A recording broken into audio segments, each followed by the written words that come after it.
So in your annual letter, one of the points that you make, and I think this may be the point that's going to get the most attention when this letter comes out, is that there is a nationalist case for globalism. Very important topic right now, not only in the United States, but in Europe and other parts of the world. Let's hear your nationalist case for globalism. Yeah, so if you disengage from the world, the instability in terms of those economies, diseases that can spread globally very quickly, there's lots of reasons why that's going to hurt you. And so even if you say that the normal sort of empathetic humanitarian reasons of all lives have equal value and it bothers you that young children are dying in those countries, even if you zero that out, my view is that the impact per dollar of the aid, which in the case of the US is not even 0.5% of the budget, that as General Mattis has said, that if you don't fund the aid budget, you'll have to spend more money on bullets. And that case that, getting Vietnam to develop, and so we no longer think of it as, a place we need to send soldiers to. And now it's actually done well enough, it's graduating as an aid recipient. That is, its domestic resources are funding things. India's graduating, Indonesia's graduating. Africa's a tougher set of countries, but even there, the health improvements, which is a foundational piece, the health improvements have been super rapid, and that's the place where our foundation plays a strong role. We've given over $10 billion to these health-related activities, and we've seen a fantastic result. So, we're going to keep doing that. It seems, though, a very difficult case to make in the world today, in the U.S. and internationally. Is that fact a blip? In other words, are we just happening to encounter temporary opposition to that view of a nationalist case for globalism, or is this the way it is going to be going forward? What's your position on that? Well, definitely,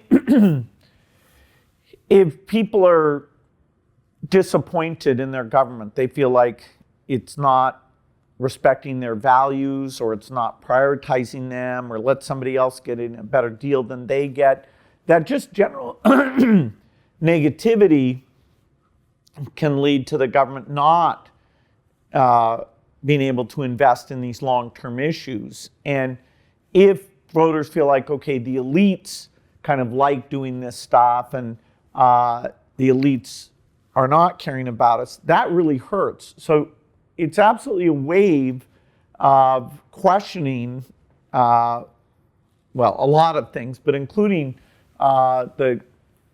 should we be in alliances with other countries like NATO?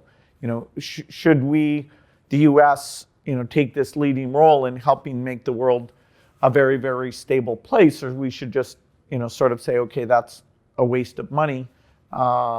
We won't help out with those things. Since World War II,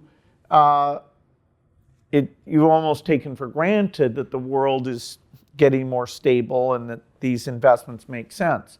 I'm hoping it's a cyclical thing, particularly if we can, get people to go and see the work.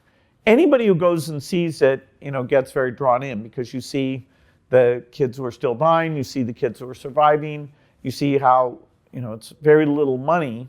And this is the investment. That stability is important even here in the US. We don't want Ebola or a flu coming out of developing countries and coming here. What would you say on this topic to President Trump and congressional leaders?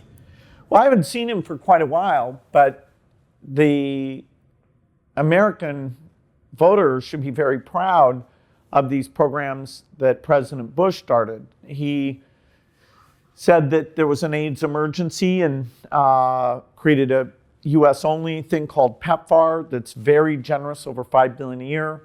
He said the US would be a third of the global fund, where lots and lots of countries give.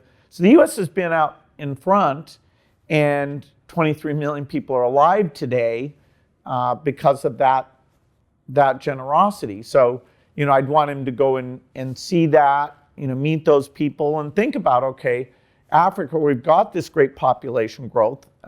It's got a challenge from climate change. That's where most of the challenge will be. Should we stay engaged there with aid programs that aren't gigantic? I mean, the U.S., our defense budget is way larger than anybody else's. The aid budget isn't 5% of the defense budget, and yet it does help with the same kind of aims. It seems like you've been engaging a little bit more politically. You were on Capitol Hill just recently talking about nuclear energy. Are you doing that willingly, or do you see that as something that you have to do to get your message across these days? Well, the foundation can't achieve ambitious goals in global health without deep partnerships with the rich countries that provide most of the aid.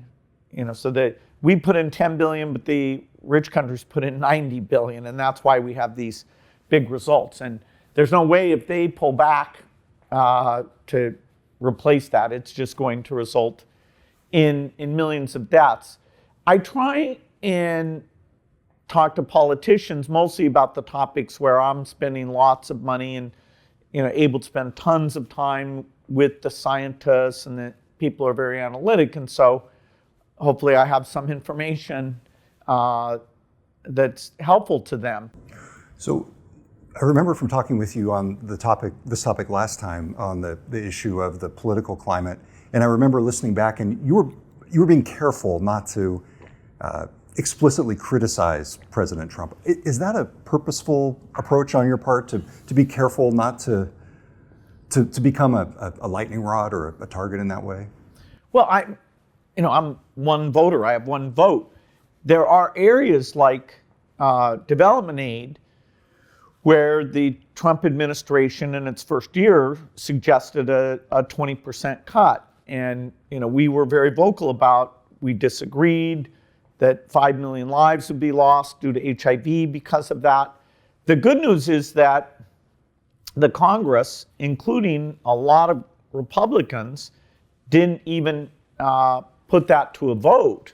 They said, no, our values are such, our belief in that America's not so poor that we can't help out with this $100 medicine that keeps people alive. That reflects our values, and we're not, we have this super strong economy, and so, deciding to make cuts to let people die isn't a priority for us. So the Congress has been great for the aid type issues that we work on. So when it comes to an area that, we are putting billions of our money into, and that we get to go out and see the things, we will speak out. Every other political issue, we have to be careful because we don't know a lot more, then we're diluting our voice on the issues where we feel strongly and we're deeply involved. Bill Gates, thank you very much. Yeah, Good to see you. Yeah.